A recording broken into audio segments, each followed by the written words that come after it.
I mean, without the refractory period, you would just keep pumping away, racking up lines and lines of climaxes like Tony Montana until, well, you would die from sexual exhaustion. So no, contrary to belief, prolactin is not so much to be feared as it is to be respected. Prolactin being the hormone you release after genital fireworks. Orgasm deep fries the nervous system, and prolactin, in keeping with our cooking analogy, at least provides some protection in the form of some breadcrumbs. But if you are a sexually conscious man, you should realize that its presence is no longer necessary. For as much as, yes, it has its benefits, too much of a good thing, Prolactin is in fact neuroprotective.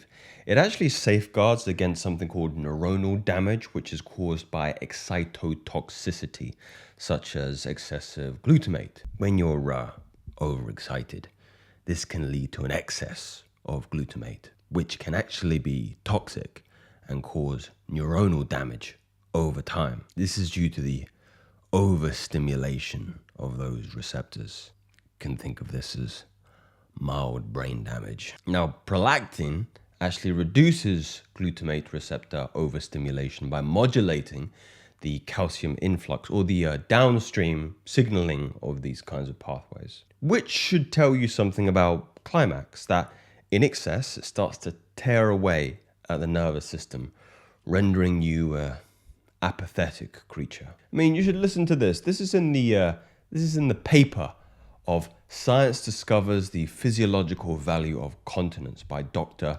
R.W. Barnard.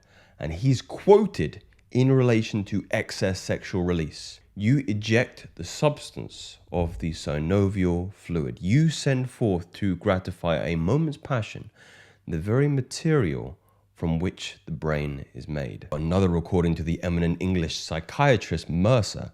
He's quoted, "The sexual orgasm has by its very nature a disintegrative, deteriorating influence on the organism, and the loss of energy it entails, especially when frequently repeated, results in apathy, lethargy, and dementia." But the major theme of consequence through excess release in this particular paper is known as neurasthenia.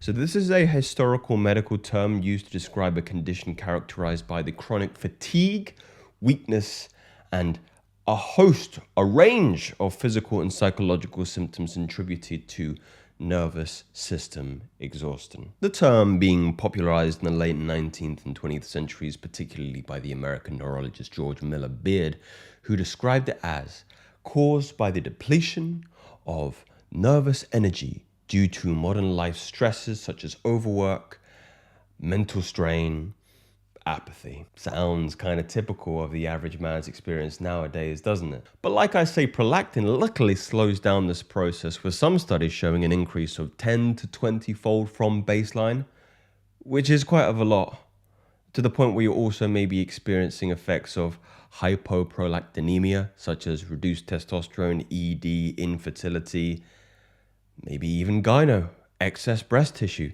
feminine-like qualities. Maybe you become the woman that you've always wanted to be with in many ways. So in many ways, you're kind of double damned if you're a sexual deviant. Nervous system damage and excess exposure to prolactin.